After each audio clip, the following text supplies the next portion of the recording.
In einem kleinen Dorf ist immer am Tag vor Heiligabend ist so große Beichte. Also da kann jeder nur vor den Feiertagen sein Gewissen erleichtern. Und ja, es ist halt so mitten im Gange und der Pfarrer sitzt im Beichtstuhl und hört so zu. Und da sitzt der Herr drin und während dem Gespräch kriegt er raus, dass der vom Zirkus ist. Das ist zufällig gerade ein Wanderzirkus im Ort gewesen und der Pfarrer ist ein Riesenzirkus-Fan. Also diese Artistennummern, das liebt er. Und dann nach der Beichte sagt er zu ihm, ich weiß nicht, das hört sich jetzt komisch an, aber statt einer Buße war das möglich, dass sie mir vielleicht ein paar so Kunststücke da draußen zeigen. Also ich mag das so gern und wenn sie ihnen nichts ausmacht, dass wir ein bisschen was vormachen. Dann sagt er, ja, das ist ja jetzt kein Problem, können wir schon machen. Der geht aus dem Beichtstuhl aus und fängt da, springt, Salto, Radl, alles, was ihm einfällt.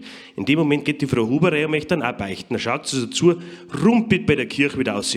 Der Pfarrer ihr noch sagt, Entschuldigung, was ist denn los? Nein, jetzt sehe ich nicht Busen, muss ich andere Hosen noch ziehen.